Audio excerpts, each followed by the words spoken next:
Can you imagine that in 10 years when we are sitting here, we have an implant in our brains, and I can immediately feel, because you all will have implants, and we measure your brain waves. Klaus Schwab, the old Santa Claus Nostradamus, is always predicting somehow things that will happen in the future. Well, this is no different. The annual World Economic Forum gathering has always been a testing ground for some ideas that normalise all kinds of mass surveillance and sometimes extremely privacy-invasive technologies. I don't like to pry. And monitoring people's brain activity, including via implants, was one of the technologies presented at an event in Davos this year by Duke's University professor Nita Farhani. Brain implants are not new in and of themselves, and are used in medicine to treat some serious conditions. However, the kind brought up here at one point are the ones to be put into healthy people. Oh. Decoding complex thoughts is already possible, Farhani said during her Ready for Brain Transparency talk at the WEF summit last month. I don't think I am ready. You thought you were ready. Oh. And the tech is now also able to reveal the degree of stress somebody is experiencing, as well as what they are paying attention to. Stop looking over here, Davos. Look over there at those insects and maybe eat some. So the goal is to know what or how a person is feeling and what they're thinking and what draws their interest. That couldn't be a problem if it fell into the wrong hands. Why don't we look at whose hands it's going to be falling into? Klaus's hands. Let me put down my pussy blanco and pick up your brains. First off, a video. It's going to make you see the future and understand a wonderful future where we can use brainwaves to fight crime. Yeah, you got to fight crime. If someone's thinking about crime, surely there's nothing wrong with stopping them, because no one ever thinks about doing something and then doesn't do it. So just arrest them. That's not already the plot of a major Hollywood blockbuster. Fight crime, be more productive, and find love. Also, find love in prison. Even you can't believe how productive you've been.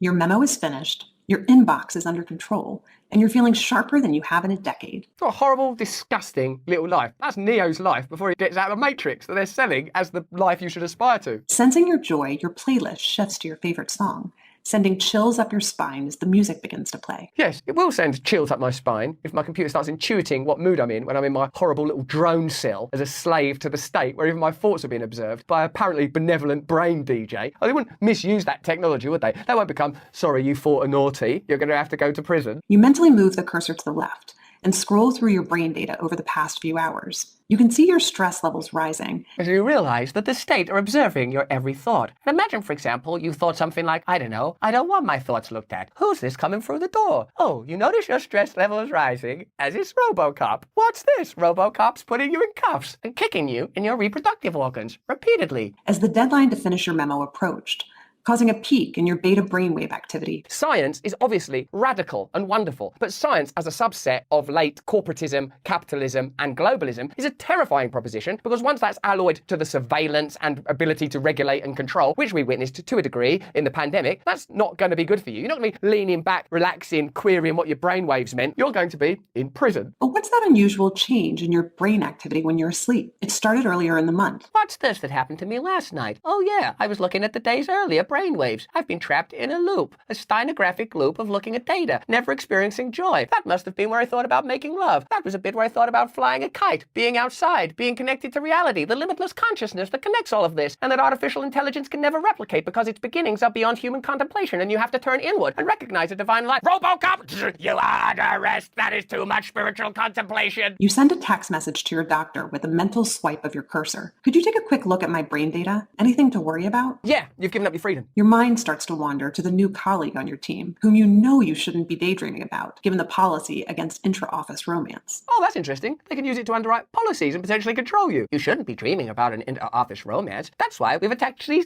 nodes to your reproductive organs. But you can't help fantasizing just a little. I think I'm in love with Paul. No, you fucking well are not. Sorry, no, I meant, let me get back to work. That's more fucking like it. But then you start to worry that your boss will notice your amorous feelings when she checks your brain activity and shift your attention back to the present. One of the things that fascinates me about the old globalist dystopia is why I keep making videos about it and telling us that they're doing it. You breathe a sigh of relief when the email she sends you later that day congratulates you on your brain metrics from the past quarter. Well done. You have become a docile and obedient servant of the system. You never think a rebellious thought. You never do anything you're not supposed to do. You are essentially an AI robot yourself now. Which have earned you another performance bonus. And all I had to give up was my freedom. You head home jamming to the music, with your work-issued brain-sensing earbuds still in. We are going to tyrannize you into total banality, and you are going to like it. The newest way to monitor attention is through a device like this one. These are ear pods that are launching later this year.